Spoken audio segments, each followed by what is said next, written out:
तो आज हम लोग का कॉस्टिंग एंड टैक्सेशन का क्लास है। लास्ट क्लास हम लोग का फर्स्ट क्लास था जिसमें हम लोग इनकम फ्रॉम कैपिटल गेन को स्टार्ट किए थे, और इनकम फ्रॉम कैपिटल गेन का फर्स्ट क्लास हम लोग किए थे कि कैपिटल एसेट का मतलब क्या होता है, कैपिटल एसेट कब चार्ज होगा इनकम फ्रॉम कैपिटल गेन्स के अंडर में, क्या एग्जाम्पल है कैपिटल एसेट्स का, क्या एग्जाम्पल्स है वो सब एसेट्स का जो कि कैपिटल एसेट्स ट्रीट नहीं किया जाता है, आर्टिकल्स ऑफ पर्सनल इफेक्ट किसको बोलते हैं, कौन कौन सा asset articles of personal effect में नहीं आता है, आर्टिकल्स ऑफ पर्सनल इफेक्ट्स का क्या एग्जाम्पल्स है, ये सब हम लोग किए थे पूरा।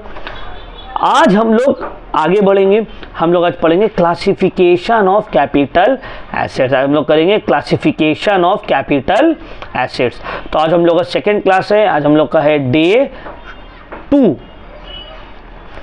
तो देखो कैपिटल एसेट दो तरह का होता है, कैपिटल एसेट दो तरह का होता है, एक होता है शॉर्ट टर्म कैपिटल एसेट, दूसरा होता है लॉन्ग टर्म कैपिटल एसेट।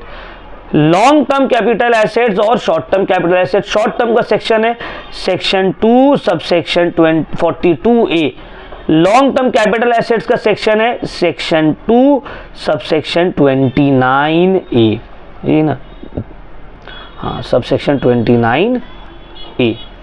तो ये भी आप लोग को याद रखना है भाई, ठीक है ना। तो शॉर्ट टर्म कैपिटल एसेट्स का section section 2 subsection 42A, long term capital asset का सेक्शन सेक्शन 2 सबसेक्शन 29A। अब सर कैपिटल एसेट तो आप बता दिए, अब ये बताइए शेयर्स, डिवेंचर्स, घर या प्लॉट, गोल्ड, ये सब में कौन शॉर्ट टर्म है कौन लॉन्ग टर्म है? बाबू शॉर्ट टर्म और लॉन्ग टर्म ये जो डिवाइड हो रहा है, तो ये डिवाइडिंग का जो क्राइटेरिया है ये नाम से या नेचर ऑफ एसेट से नहीं है कि भाई प्लांट एंड बिल्डिंग है तो फिक्स्ड एसेट्स हो गया, कैश है तो करेंट एसेट्स हो गया, गुडविल है तो इनटेंजिबल एसेट हो गया। ये सब एसेट्स का नेचर से हो रहा है, क्लासिफाई करे अलग अलग टाइप ऑफ एसेट्स। लेकिन शॉर्ट टर्म और लॉन्ग टर्म एसेट्स को जो क्लासिफाई कर रहे हैं हम लोग, ये नेचर ऑफ एसेट से नहीं करेंगे, ये करेंगे होल्डिंग पीरियड से। शेयर्स लॉन्ग टर्म भी हो सकता है, शॉर्ट टर्म भी हो सकता है, लैंड लॉन्ग टर्म एसेट भी हो सकता है, शॉर्ट टर्म एसेट्स भी हो सकता है, गुडविल लॉन्ग टर्म एसेट्स भी हो सकता है, शॉर्ट टर्म एसेट भी हो सकता है, bonds long term capital assets भी हो सकता है, शॉर्ट टर्म कैपिटल एसेट्स भी हो सकता है। तो ये जो डिवाइडिंग लाइन है ये है होल्डिंग पीरियड। उस एसेट को आप अपने पास कितने देर तक, कितने दिनों तक रख रहे हैं, उसके बाद ट्रांसफर कर रहे हैं या सेल कर रहे हैं। तो यहां पे याद रखना है, the period of holding determines the capital assets into short term capital assets and long term capital asset. Period of holding SSC उस एसेट्स को अपने पास कितने दिनों तक रखता है ट्रांसफर करने से पहले या सेल करने से पहले, ठीक है। तो अब इससे कुछ रूल होगा, रिलेटेड लॉज होगा। हाँ सर डेफिनेटली 100% रूल है। चलो आते हैं तब।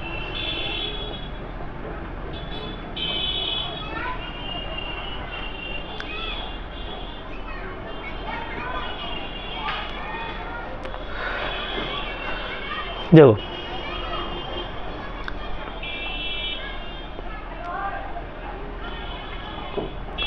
इसको हम एक तो देखो अगर हम रीड करके समझाने चलेंगे ना आपको, ये इतना लंबा देख रहे हैं, अगर हम रीड करके समझानेंगे पूरा पढ़ेंगे शॉर्ट टर्म कैपिटल एसेट्स क्या होता है,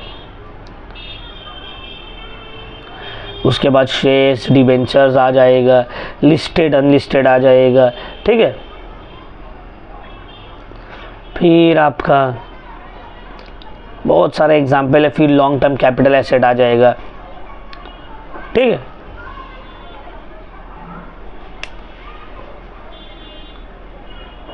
या फिर बेस्ट तरीका है, ये चार्ट देख रहे हैं, ये चार्ट हम आप लोग को एक्सप्लेन कर दे।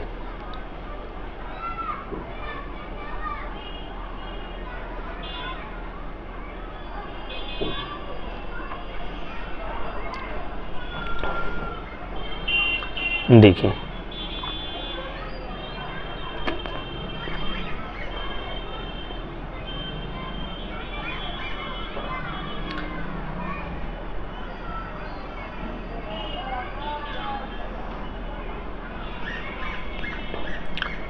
तो हम लोग सही से समझेंगे, चार्ट बनाएंगे तुम लोग के लिए और एक्सप्लेन करेंगे, ऑटोमेटिकली समझ में आ जाएगा। ठीक है, थोड़ा देर बर्दाश्त करना है, समझ में आ जाएगा। देखो शॉर्ट टर्म कैपिटल एसेट और long term capital asset, definition बोला है short term capital asset refer, कोई भी एक समझ में आ गया दूसरा ऑटोमेटिकली समझ में आ जाएगा। एक समझ में आ गया ना, दूसरा बाय डिफॉल्ट समझ में आ जाएगा। समझ में आ रहा है? Short term capital asset refers to any asset which is held by the SAC for not more than 36 months from the date of acquisition to the date of sale. However, in case of shares held in a company or any other security in a listed in stock exchange in India or units of UTI or mutual fund, the period of 24 months shall be taken as 12 months. क्या मतलब है इसका? देखिए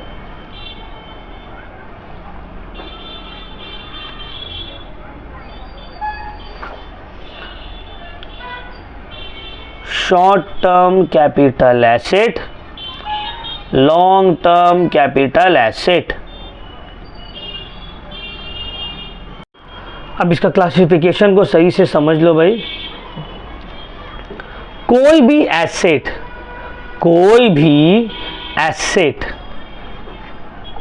उसको दो category में बांटते हैं कैपिटल एसेट्स को, शॉर्ट टर्म कैपिटल एसेट्स और लॉन्ग टर्म कैपिटल एसेट्स। अब देखो कोई भी land and building, plant and machinery, any types of asset, any type of capital asset other than shares, debentures, bonds, mutual funds. Shares, debentures, bonds ये सब को छोड़ के प्लांट एंड मशीनरी हो गया, ज्वेलरीज हो गया, लैंड एंड बिल्डिंग हो गया, प्लॉट्स हो गया है, ये सब जितना भी एसेट्स है, अगर ये आपके पास 24 मंथ्स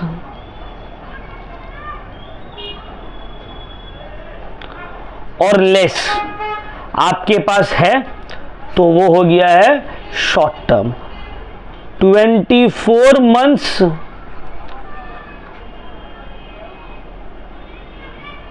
से ज्यादा, हिंदी में लिख रहे, ठीक है, 24 मंथ से ज्यादा आपके पास है, उसके बाद आप सेल कर रहे हैं तो वो हो गया लॉन्ग टर्म कैपिटल एसेट्स। ध्यान से समझ लो भाई, फिर से हम एक्सप्लेन कर रहे हैं। एनी टाइप ऑफ एसेट, देखो बिल्डिंग, प्लांट एंड मशीनरी, ये सब अगर आपके पास 2 साल या उससे कम समय के लिए है, शॉर्ट टर्म कैपिटल एसेट्स। 2 साल से ज्यादा, देखो 2 साल या उससे कम है, 2 साल के लिए भी एग्जैक्टली है तो शॉर्ट टर्म कैपिटल एसेट्स। मतलब आप एक जमीन को खरीदे, आप एक प्रॉपर्टी खरीद रहे हैं 1 अप्रैल 2022 को और बेच दे रहे हैं 1 अप्रैल 2024, तो आपके पास वो 2 साल के लिए ही था, तो ये हो गया शॉर्ट टर्म। इसको बेच के जो भी पैसा आप कमाइएगा वो शॉर्ट टर्म कैपिटल गेन होगा, क्योंकि ये जो लैंड आप परचेज किए हैं इस तारीख को और इस तारीख को बेचे हैं, तो आपके पास रहा वो एग्जैक्टली 24 महीना है, तो 24 महीना तक रहा है शॉर्ट टर्म। अगर ये आप इसको 1 तारीख के जगह 2 तारीख को बेचते तो ये 24 महीने से ज़्यादा हो गया, तब ये लॉन्ग टर्म हो जाएगा। तो land, building, plant and machinery, ये सब एसेट अगर एसएससी के पास 24 महीना या उससे कम समय के लिए है, उसके बाद वो बेच रहा है, तो वो हो जाएगा क्या?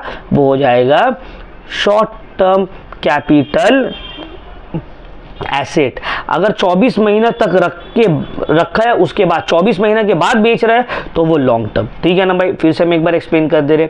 प्लांट, मशीनरी, कुछ भी, गुडविल हो गया, कार हो गया, ज्वेलरीज हो गया, अगर एसएससी, लैंड, बिल्डिंग हो गया, एसएससी अपने पास 24 मंथ्स या उससे कम समय के लिए रख रहा है, उसके बाद बेच दे रहा है 24 मंथ्स के अंदर, मतलब जिस डेट में उसके पास आए है और जिस डेट में वो बेच रहा है, इस दौरान अगर 24 महीने से कम का समय है तो वो हो जाएगा शॉर्ट टर्म कैपिटल एसेट्स। 24 महीने से ज़्यादा का समय है, long term capital assets. Clear? अच्छा, दूसरा कैटेगरी आता है शेयर्स का। हम बोले भाई शेयर्स को इसमें काउंट मत करो। शेयर्स हो गया फाइनेंशियल एसेट जिसको हम लोग बोलते हैं, shares, debentures, mutual funds, bonds, government securities, UTI का यूनिट्स, अब ये सब दो कैटेगरी का होता है, शेयर्स, डिबेंचर्स, यूटीआई, ये सब दो कैटेगरी का होता है। एक कैटेगरी है जिसको हम लोग बोलते हैं लिस्टेड सिक्योरिटी। क्या बोलते हैं हम लोग? Listed securities. लिस्टेड सिक्योरिटी मतलब जो स्टॉक एक्सचेंज में रजिस्टर्ड है, बॉम्बे स्टॉक एक्सचेंज हो गया या नेशनल स्टॉक एक्सचेंज हो गया, जो कि स्टॉक एक्सचेंज में रजिस्टर्ड है। तो जब स्टॉक एक्सचेंज में रजिस्टर्ड है, उस शेयर्स, उस कंपनी का शेयर्स को हम लोग बोलेंगे लिस्टेड सिक्योरिटीज।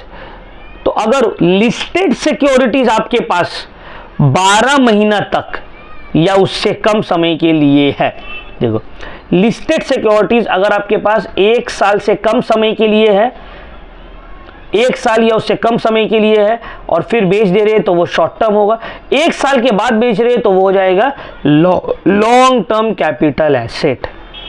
अगर अनलिस्टेड सिक्योरिटीज है सर, अनलिस्टेड सिक्योरिटीज का मतलब होता है वो कंपनी जो अभी तक स्टॉक एक्सचेंज में लिस्ट नहीं हुआ, उसका शेयर अभी तक स्टॉक एक्सचेंज में सेल नहीं हो रहा है। जैसे कि फॉर एग्जांपल बोट हो गया, है ना, जिसका हम लोग हेडफोन यूज करते हैं, बोट हो गया, और भी बहुत सारा तुम्हारा है, ओयो है, ठीक है, ओला भी नए नए लिस्ट हुआ है, इससे पहले ओला भी लिस्ट नहीं हुआ था, है ना, स्विगी जोमेटो भी अभी लिस्ट हुआ है, पहले लिस्ट नहीं हुआ था। तो जो जिसका शेयर मार्केट में मिल रहा है, नॉर्मल लैंग्वेज में अगर बोलेंगे तो ग्रो ऐप खोले या तुम्हारा जो भी ऐप तुम यूज़ करते हो, अप स्टॉक हो गया या जीरोदा हो गया, अगर उस शेयर मार्केट में मिल रहा है तो वो ऐप में मिल जाएगा उसका शेयर। तो जो कंपनी का शेयर पब्लिक खरीद सकता है, स्टॉक मार्केट में अवेलेबल है, उसको हम लोग बोलते हैं लिस्टेड शेयर्स। तो वो लिस्टेड शेयर्स अगर आपके पास 1 साल या उससे कम समय के लिए है तो वो हो जाएगा शॉर्ट टर्म कैपिटल एसेट। अगर 1 साल या 1 साल से ज्यादा समय के लिए आपके पास है फिर आप बेच रहे हैं तो वो हो जाएगा लॉन्ग टर्म कैपिटल एसेट्स। लेकिन अनलिस्टेड शेयर्स है, अनलिस्टेड शेयर्स सर आप बोल रहे हो तो स्टॉक मार्केट में रहते ही नहीं, तो आप खरीदेंगे कैसे? तब आप प्राइवेट कोई किसी से खरीदिएगा, कोई ऑर्गेनाइजेशन से, कंपनी से, पर्सन से। तो अगर आपके पास अनलिस्टेड शेयर्स है तो अनलिस्टेड शेयर्स अगर आपके पास 24 महीना या उससे कम समय के लिए है शॉर्ट टर्म, 24 महीना से ज्यादा होगा तब वो लॉन्ग टर्म। मतलब इन शॉर्ट अगर हम आपको 2 मिनट में जो एक्सप्लेन करने चाह रहे हैं, कैपिटल एसेट 2 तरह का होता है, शॉर्ट टर्म कैपिटल एसेट्स और long term capital assets. Listed securities जो स्टॉक एक्सचेंज में रजिस्टर्ड है, जो कंपनी, उसका शेयर्स को अगर आप 12 महीना या उससे कम के लिए अपने पास रख रहे हैं फिर बेच दे रहे हैं तो वो हो जाएगा शॉर्ट टर्म कैपिटल एसेट। इससे जो भी फायदा या नुकसान होगा वो शॉर्ट टर्म कैपिटल गेन या शॉर्ट टर्म कैपिटल लॉस में ट्रांसफर हो जाएगा। 12 महीना के बाद बेच रहे हैं ये सब शेयर्स को तो इससे जो भी फायदा या नुकसान होगा वो लॉन्ग टर्म कैपिटल एसेट या लॉन्ग टर्म कैपिटल लॉस में चले जाएगा। सर लिस्टेड सिक्योरिटीज को हटा दो, बाकी जो भी कैपिटल एसेट्स है, बिल्डिंग, प्लांट, मशीनरी, शेयर्स, ये सब अनलिस्टेड शेयर्स, ये सब के लिए ये 12 महीना का रूल चेंज होकर हो जाता है 24 महीना। 24 महीना या उससे कम समय के लिए आपके पास है तो वो हो जाएगा शॉर्ट टर्म कैपिटल एसेट्स।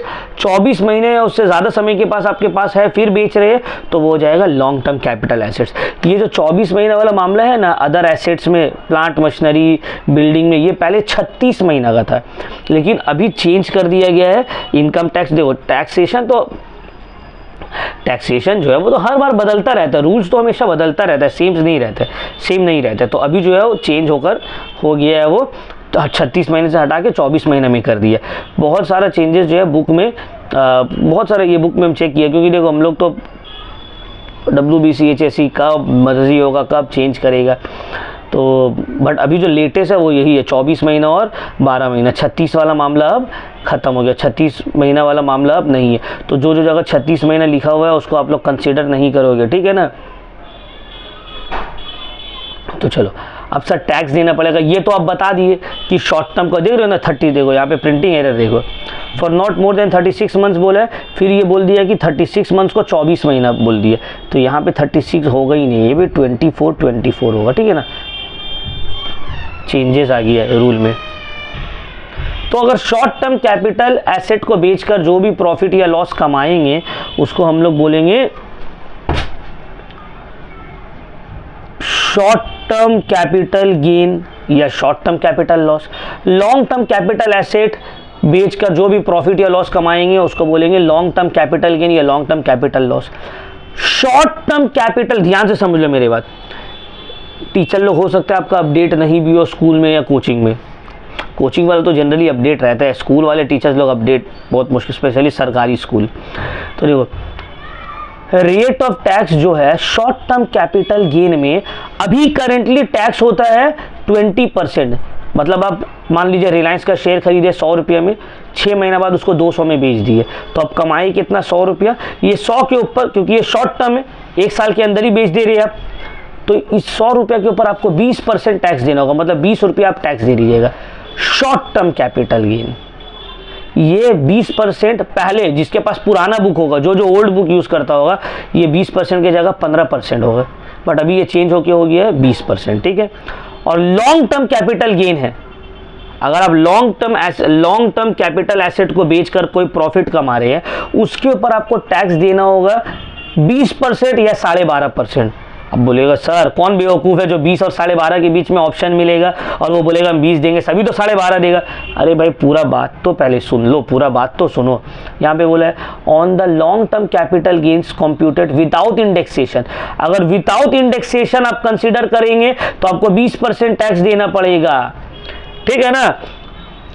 लेकिन अगर आप इंडेक्सेशन का फायदा उठा रहे हैं तो आपको 12.5% ही टैक्स पे करना पड़ेगा। Rate of taxation on long term capital gain is 20% और 12.5% on the long term capital gain computed without indexation और cost of acquisition and improvement. अब ये सर विदाउट इंडेक्सेशन और विद इंडेक्सेशन का मतलब हमको समझाइए। अभी आगे समझ में आप लोग को सब समझाएंगे, सब डिटेल में समझाएंगे, ठीक है।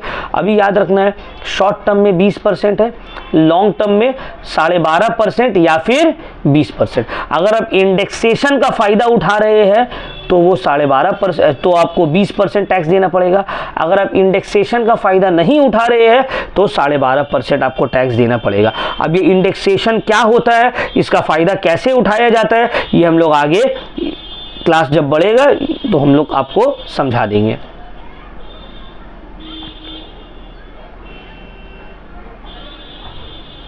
अब देखो meaning of transfer of capital asset, section 2 subsection 47। Section 2 subsection 47 में मीनिंग और ट्रांसफर ऑफ कैपिटल एसेट्स के बारे में बोला गया है।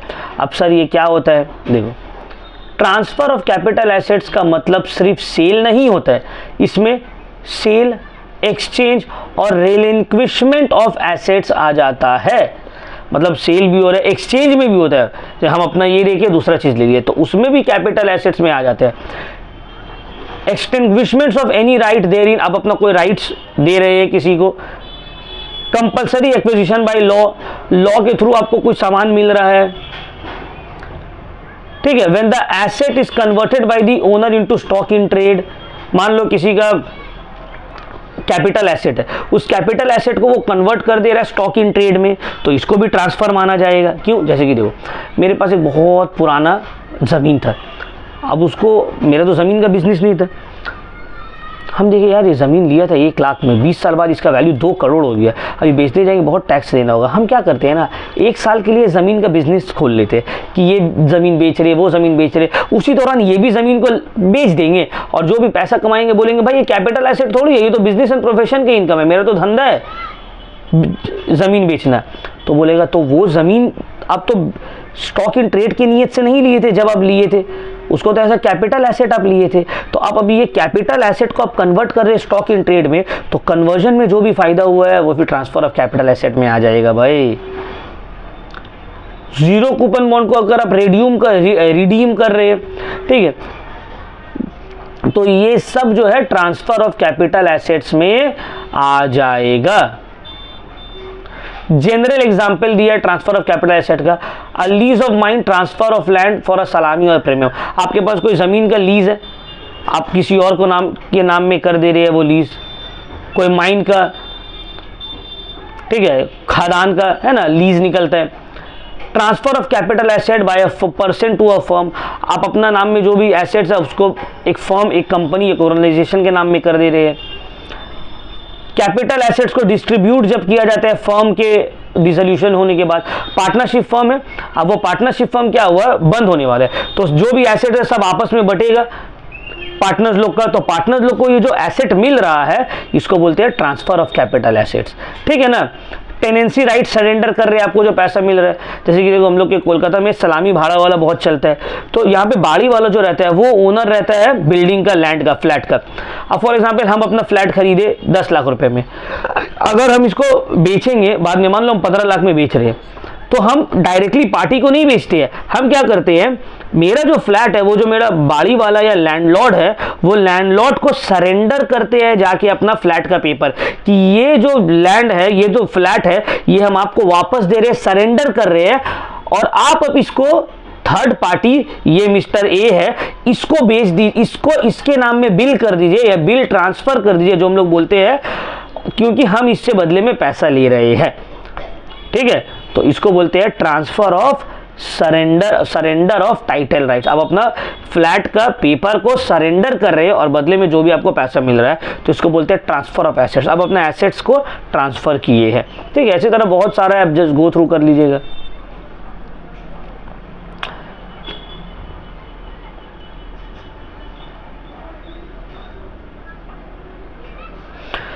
उसी तरह बहुत सारा ट्रांजैक्शंस है जिसको हम लोग ट्रांसफर नहीं भी ट्रीट करते, जैसे कि distribution of asset by a company from shareholder. Shareholder distribute कर रहा है एसेट्स को ऑन लिक्विडेशन, कंपनी बंद हो गया, अब जो एसेट्स है वो शेयर होल्डर्स में डिस्ट्रीब्यूट हो जा रहे हैं, तो उसको ट्रांसफर नहीं बोला जाएगा।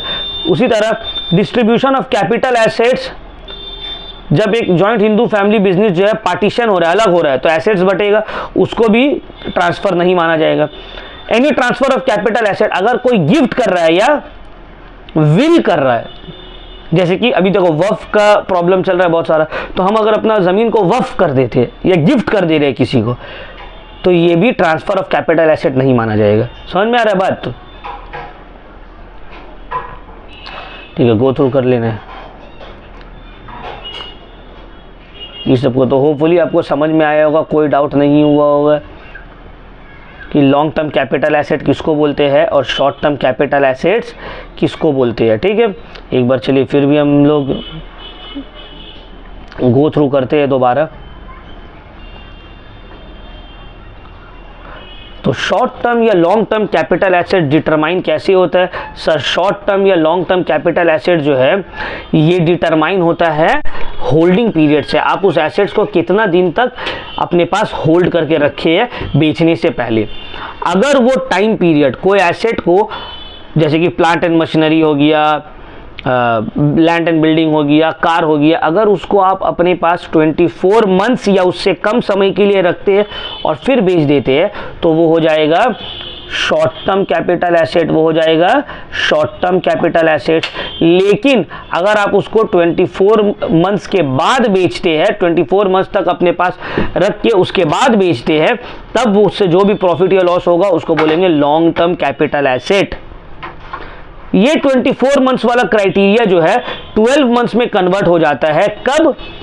जब हम लोग फाइनेंशियल एसेट्स के ऊपर डील करते हैं, जैसे कि shares, debentures, bonds, mutual funds, ये सब में तो हम लोग कितना इसको 24 मंथ्स वाला कन्वर्ट हो जाता है 12 मंथ्स। मतलब अगर कोई लिस्टेड सिक्योरिटीज़ है, शेयर्स है, उसको आप अपने पास 12 मंथ्स के लिए रखते हैं, उसके बाद ट्रांसफ़र कर देते हैं, सेल कर देते हैं,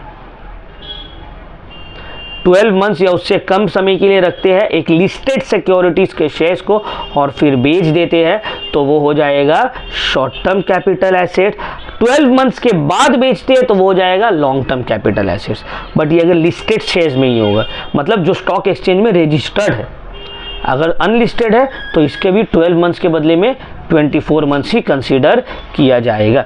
चलो अब हम लोग आते हैं यहाँ पे। सारा बोले थे long term capital assets, short term में तो 20% है और लॉन्ग टर्म में 20% है अगर इंडेक्सेशन का फ़ायदा नहीं उठा रहे, और 12.5% है अगर आप इंडेक्सेशन का फ़ायदा उठा रहे हैं। तो अब हम लोग ये समझेंगे कि इंडेक्सेशन होता क्या है, इंडेक्सेशन का मीनिंग क्या है। ठीक है, हम लोग ये समझेंगे इंडेक्सेशन होता क्या है, इंडेक्सेशन का मीनिंग क्या है। अब देखो, मान लो किसी का फॉर फादर्स लोग, दादा परदादा कुछ ज़मीन लिया था। फॉर एग्जांपल मान लो एक प्लॉट ऑफ लैंड लिया गया था आज से 40, 50, 60 साल पहले 100 रुपीज़ में। आज के डेट में उस लैंड का वैल्यू हो गया है 50 लाख। अब वो तो 100 साल पहले लिया गया था 100 रुपये में और आज हो गया 50 लाख। तो अगर हम इसको बेचेंगे तो 50 लाख से 100 रुपये माइनस कर दो तो 49,900 रुपये के ऊपर हमको 49 लाख के ऊपर हमको टैक्स पे करना पड़ेगा। तो अब ये तो बहुत बड़ा अमाउंट हो जाएगा, 20% अगर हम पे करेंगे तो, है ना। तो गवर्नमेंट बोल रहा है कि ठीक है, हम आपको एक ऑप्शन दे रहे हैं।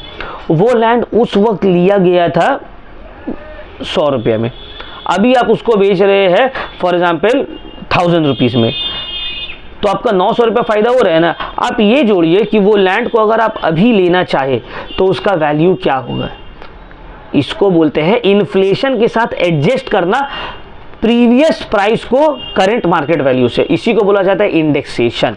देखो ध्यान से समझो, इंडेक्सेशन का मतलब हम रिटर्न में आपको समझाते हैं। एक प्लॉट ऑफ लैंड है, 100 रुपये में इसको लिया गया था बहुत साल पहले, 50 साल हो गया। अब मेरे दादा का जो भी ज़मीन था हमको उसको बेचना है। अब ये जो 100 रुपये का वो जो ज़मीन था, आज का डेट में इसका वैल्यू हो गया फॉर एग्ज़ाम्पल 10,000 रुपया। कितना हो गया? 10,000 रुपया। अब इसमें मेरा फ़ायदा कितना हो रहा है? 100 रुपया माइनस कर दिया 10,000 से, तो मेरा फ़ायदा हो रहा है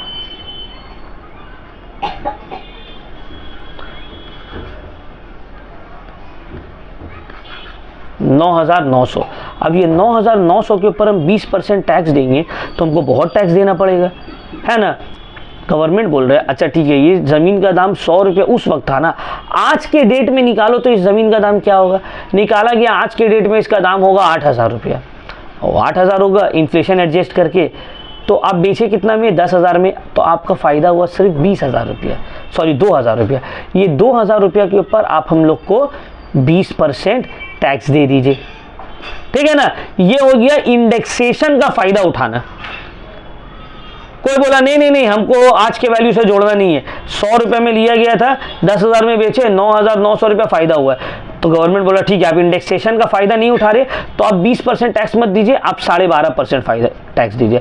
आप 9,900 के ऊपर 12.5% टैक्स दीजिए। तो इसी को बोला जाता है इंडेक्सेशन। अब सर ये डिटरमाइन कैसे करके होगा कि 100 रुपये का सामान अभी 8,000 रुपये हो गया?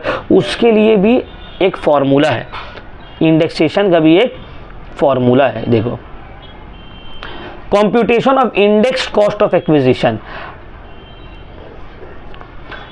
अगर एसेट 1 अप्रैल 2001 से पहले खरीदा गया था तो इंडेक्स कॉस्ट ऑफ एक्विजिशन का फॉर्मूला होगा मार्केट वैल्यू ऑन 1 अप्रैल 2001, क्या उसका मार्केट वैल्यू था, divided by cost of inflation index 2001-2 का जो था, into cost of inflation index जो साल में आप बेच रहे हो। क्या मतलब है इसका? देखो, कॉस्ट ऑफ इन्फ्लेशन इंडेक्स कहाँ से आएगा? देखो ये दे दिया, एक नंबर दिया, इसको बोला जाता है इन्फ्लेशन से एडजस्ट करने का नंबर। 2001-2 का है 100, और अभी 2024-25 का जो दिया हुआ है लेटेस्ट 363। फिर 2025-26 आएगा, गवर्नमेंट नंबर देते रहेगा। तो गवर्नमेंट अपनी तरफ से इन्फ्लेशन को एडजस्ट करते रहते हैं। तो फॉर एग्जाम्पल मान लो प्लॉट ऑफ लैंड 2001 में दाम था 100 रुपये, तो 2001-2 का कॉस्ट ऑफ इन्फ्लेशन इंडेक्स क्या है?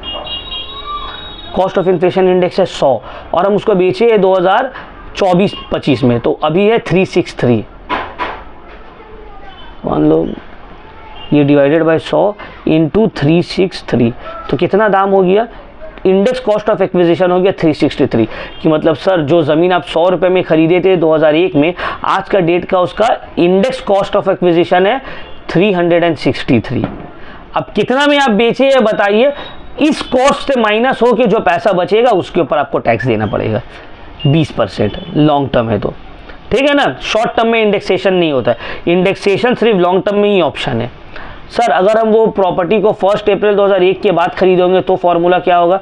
तो फॉर्मूला वही होगा, एक्चुअल कॉस्ट ऑफ एसेट, कितना में आप खरीदे हैं एसेट को, divided by cost of inflation index of the year of acquisition, जो साल में खरीदे है उस साल में ये इंडेक्स कॉस्ट ऑफ एक्विजिशन का क्या वैल्यू है, इनटू जो साल में बेच रहे हैं उस साल में क्या वैल्यू है, आपका आ जाएगा cost of index cost of acquisition. तो दो है, एक है जब आप परचेज कर रहे हैं 1 अप्रैल 2001 से पहले तब ये फॉर्मूला लगेगा, और एक है 1 अप्रैल 2001 के बाद आप परचेज कर रहे हैं तो ज़्यादातर आपको सेकंड वाला ही चांसेस है, फर्स्ट वाला नहीं आएगा।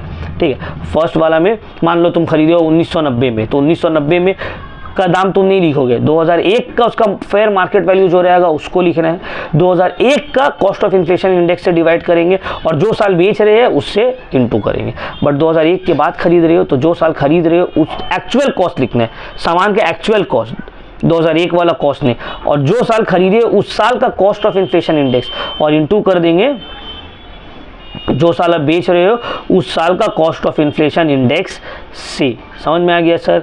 तो सर ये तो कॉस्ट ऑफ इन्फ्लेशन इंडेक्स आ गया। लॉन्ग टर्म में ना गवर्नमेंट आपको एक और फायदा देता है। क्या मतलब है? आप बोले सर दादा का घर बनाया हुआ था तो क्या हम लोग खर्चा नहीं किए? मेरे फादर एक बार रिपेयर करवाए, फिर 15 साल बाद मेरे बड़े भाई रिपेयर करवाए, फिर अभी 5 साल बाद हम खर्च किए, तो घर तो भले 1000 रुपये का था, उसमें जो बार बार खर्च हुआ है तो गवर्नमेंट बोलेगा भाई वो जो खर्च हुआ है वो भी आप डिडक्ट कर लो सेल प्राइस से। तो हम लोग बोलेंगे पापा 25 साल पहले खर्च किए थे घर के ऊपर 10,000 रुपया, आज के डेट में क्या वो 10,000 रुपया होगा? आज के डेट में अगर घर में उतना काम करवाने जाएंगे तो 5 लाख रुपया आ जाएगा। बड़े भाई मेरा 15 साल पहले खर्च किए थे घर में 50,000 रुपया, तो आज के डेट में वो सब पुट्टी ढलाई ये सब करवाने जाएंगे तो 5 लाख का खर्च आ जाएगा। और हम भी 5 साल पहले जो खर्च किए 2 लाख रुपया, आज के डेट में अगर करवाने जाएंगे तो 4-5 लाख रुपये खर्च हो जाएगा। तो गवर्नमेंट बोल रहे हैं जैसे कि आप जब परचेस किए थे उसका आप करेंट वैल्यू निकाले हैं मार्केट का, उसी तरह से आप लोग जो खर्च किए हैं इसको हम लोग बोलते हैं कॉस्ट ऑफ इंप्रूवमेंट। अब घर में रह रहे हैं तो घर का तो रिपेयरिंग एंड ऑल होगा, तो उसको बोलते हैं कॉस्ट ऑफ इंप्रूवमेंट, डेकोरेशन और ऑल में जो खर्च हुआ है, तो उसका भी आप इंडेक्स कॉस्ट निकालिए कि 25 साल पहले पापा जो खर्च किए थे तो करेंट वैल्यू उस खर्चा का आज क्या होगा। तो कॉस्ट ऑफ इंप्रूवमेंट को भी आप इंडेक्सेशन कर सकते हैं, और इसका भी फॉर्मूला वही है, actual cost of improvement on और after 1 April 2001 divided by cost of improvement of the year, मतलब कॉस्ट ऑफ इन्फ्लेशन इंडेक्स जिस साल हुआ है उसको करेंगे into cost of inflation index for the year of transfer. अब देखो कैसे करके निकलता है long term capital, short term capital gain. Short term capital gain जो है एकदम इजी है, लॉन्ग टर्म में थोड़ा सा प्रॉब्लम है भाई। ये फॉर्मेट को आप लोग अपने अपने बुक में उतार लीजिए भाई, इसको बुक में उतारिए प्लीज, बुक बोल रहे सॉरी कॉपी में। Format for the computation of taxable amount of short term capital gain. Short term capital gain का format, full value of sale, जितना में बेचे है उसका दाम लिख दिए, माइनस करेंगे सेल करने में कुछ अगर खर्च हुआ है तो brokerage and all, fees and all कुछ पे किए, उसके बाद कॉस्ट ऑफ एक्विजिशन कितना में खरीदे थे, कॉस्ट ऑफ इंप्रूवमेंट उसमें अगर कुछ खर्च वर्च किए हैं तो ये तीनों माइनस होगा सेल प्राइस से, जो बचेगा उसको बोलेंगे शॉर्ट टर्म कैपिटल गेन या फिर शॉर्ट टर्म कैपिटल लॉस। उसके बाद अगर उसमें कुछ एग्जेम्पशन है वो माइनस हो गए, वो हो जाएगा taxable short term gain. Sale price 3 चीज़ माइनस होगा, सेल में जो खर्च हुआ है, ब्रोकरी ट्रांसफर जो भी हो गया, कि जितना में खरीदे थे, कॉस्ट प्राइस और कॉस्ट ऑफ इंप्रूवमेंट, उसमें अगर कुछ खर्च किए इंप्रूवमेंट के लिए वो, ये 3 चीज़ माइनस होगा शॉर्ट टर्म कैपिटल गेन निकालने के लिए शॉर्ट टर्म कैपिटल एसेट से। अब यही अगर लॉन्ग टर्म में आ जाएंगे तो क्या होगा देखो, अगर आप लोग इंडेक्सेशन का फायदा उठा रहे हैं तो सेल प्राइस लिखें, माइनस करेंगे सेल में जो भी खर्च हुआ है, ब्रोकरी एंड ऑल। अब यहाँ पे कॉस्ट ऑफ एक्विजिशन की जगह लिखेंगे इंडेक्स कॉस्ट ऑफ एक्विजिशन। अगर आप इंडेक्सेशन का फायदा उठा रहे हैं मतलब करेंट डेट में क्या वैल्यू है उसका, और जो खर्च किए हैं करेंट डेट में उस खर्च का क्या वैल्यू है, माइनस करने के बाद आएगा लॉन्ग टर्म कैपिटल गेन। ठीक है ना? तो इंडेक्सेशन निकालेंगे लॉन्ग टर्म में, विदाउट इंडेक्सेशन भी कर सकते हैं। सर हमको इंडेक्सेशन का फायदा नहीं चाहिए, तो बस शॉर्ट टर्म और लॉन्ग टर्म दोनों सेम हो जाएगा। समझ लो, अगर आपको इंडेक्सेशन का फायदा नहीं चाहिए तो जैसे शॉर्ट टर्म कैपिटल एसेट के फॉर्मेट है उसी तरह से लॉन्ग टर्म हो जाएगा। लेकिन अगर आप इंडेक्सेशन का फायदा उठा रहे हैं तो यहाँ पे कॉस्ट, बस एक चीज, कॉस्ट ऑफ एक्विजिशन की जगह इंडेक्स कॉस्ट ऑफ एक्विजिशन लिखा हुआ है, देखो पूरा सेम है, बस कॉस्ट की जगह इंडेक्स कॉस्ट ऑफ एक्विजिशन लिख ले। तो और इंडेक्स कॉस्ट ऑफ एक्विजिशन और इंडेक्स कॉस्ट ऑफ इंप्रूवमेंट ये निकला कैसे है, अभी तो बताइए भाई formula. Index cost of acquisition का फॉर्मूला देख लो, 1 अप्रैल 2001 के पहले और 1 अप्रैल 2001 के बाद इंडेक्स कॉस्ट ऑफ एक्विजिशन का फॉर्मूला है ये। Sums I don't think exam में आएगा, बट फिर भी हम थोड़ा बहुत करवा देंगे, क्योंकि जनरली आज तक 10 साल में एचएस में सम्स नहीं आया कैपिटल गेन का, ठीक है ना, बट बोला नहीं जा सकता, कुछ भी हो सकता है, न्यू सिलेबस है। तो इंडेक्स कॉस्ट ऑफ एक्विजिशन का फॉर्मूला और इंडेक्स कॉस्ट ऑफ इंप्रूवमेंट का फॉर्मूला, तो अगर इंडेक्सेशन आप यूज़ करें तो उसका फॉर्मूला आपको थोड़ा पता करना होगा, याद रखना होगा, ठीक है। तो होपफुली समझ में आ गई, ये आपको याद रखने की ज़रूरत नहीं है, अगर सम्स आए तो क्वेश्चन में दिया हुआ रहेगा। बस आप 2001-2 का याद रख लो 100 और 2024-25 का याद रख लेना, क्योंकि आपका जो लास्ट वाला है 363, ठीक है, ठीक है, ये नहीं भी क्वेश्चन में दे देते हैं, उसका टेंशन वाला बात नहीं है, ठीक है। देखो ये इसको रीड करते हैं। Indexation benefit that previously was available on sale of long-term asset has now been eliminated with effect from financial year, provided the transfer took place on or after, अगर आप 23 जुलाई 2024 के बाद सेल कर रहे हैं तो इंडेक्सेशन का बेनिफिट्स को हटा दिया गया था। However, government has given tax payer को चूज करने दिया है, दोनों ऑप्शन में से आप चूज कर लो। अगर आप परचेस किए हो 23 जुलाई 2024 से पहले, कि अगर आप इंडेक्सेशन का फ़ायदा उठाओगे तो 12.5% है, इंडेक्सेशन का फ़ायदा नहीं उठाओगे, सॉरी इंडेक्सेशन का फ़ायदा नहीं उठाओगे तो 12.5%, इंडेक्सेशन का फ़ायदा उठाओगे तो 20%। ये कब? Government has given the taxpayer to choose between 2 options to compute tax on property purchase, जो 23 जुलाई 2024 से बिफोर, पहले परचेस किया गया है, ठीक है ना। लेकिन जो 23 जुलाई 2024 के बाद परचेस करेगा, उसके बाद ये 2 ऑप्शन और नहीं है, उसको इंडेक्सेशन का बेनिफिट मिलेगा ही नहीं। 23 जुलाई 2024 के बाद जो परचेस कर रहा है उसको इंडेक्सेशन का बेनिफिट मिलेगा ही नहीं। जो 23 जुलाई 2024 से पहले परचेस किया हुआ सामान है उसके पास ऑप्शन है इंडेक्सेशन चूज करो और 20% टैक्स दो, या इंडेक्सेशन मत चूज करो और 12.5% टैक्स दो। तुम कैलकुलेट कर लो किसमें तुम्हारा फायदा हो रहा है, उस हिसाब से तुम डिसाइड कर लो। क्लियर हुआ point?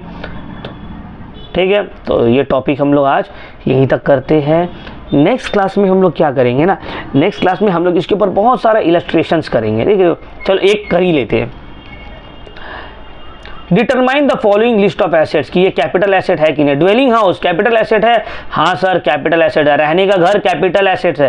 Furniture, house hold furniture capital asset नहीं है। Motor car for personal use capital asset नहीं है। ज्वेलरी, हाँ सर कैपिटल एसेट है। ज्वेलरी तो पर्सनल यूज के लिए है, बट उसको articles of personal effect consider नहीं करते हैं। फर्स्ट वीडियो आप लोग देखे होंगे। Stock in trade capital asset नहीं है। रूट परमिट, हाँ सर कैपिटल एसेट है। रूट परमिट का क्या मतलब है सर? देखते हो कि ऑटो बस वो जो चलता है, तो बस जैसे कि फॉर एग्जांपल मान लो हम लोग के यहाँ पे बस चल रहा है हावड़ा टू सियालदा, तो हावड़ा टू सियालदा वो जो बस चलता है ना, हर बस नहीं चलेगा, बस का एक नंबर रहता है जो यहाँ से वहाँ तक चलता है। तो यहाँ से वहाँ चलने के लिए रोड में उसको एक परमिट खरीदना पड़ता है जिसको बोला जाता है रूट परमिट। ऑटो का भी वही होता है। मान लो कोई तोपसिया से लेकर पार्क सर्कस तक ऑटो जा रहा है, तो हर ऑटो तोपसिया से पार्क, तुम ऑटो खरीद के तोपसिया से पार्क सर्कस नहीं जा सकते, तुमको रूट परचेज करना पड़ेगा, रूट परमिट खरीदना पड़ेगा जो तोपसिया से पार्क सर्कस तक जाए। तो इसको हम लोग बोलते हैं रूट परमिट। ये भी एक तरीका का कैपिटल एसेट है, ठीक है ना। तो इसको हम लोग और डिटेल में डिस्कस करेंगे, बहुत सारा पूरा एग्जाम्पल। नेक्स्ट क्लास, नेक्स्ट जो वीडियो हम लोग को होने वाला है, पूरा हम लोग ये सॉल्व करेंगे और होपफुली वो हम लोग का लास्ट क्लास रहेगा एक्सप्लेनेशन का। उसके बाद हम तुम लोग को MCQs ईयर क्वेश्चंस वाला देंगे और वो सब सॉल्व करेंगे, ठीक है ना। तो होपफुली तुम लोग का डाउट क्लियर हो गया होगा, कोई आप लोग को टेंशन नहीं होगा। चलिए।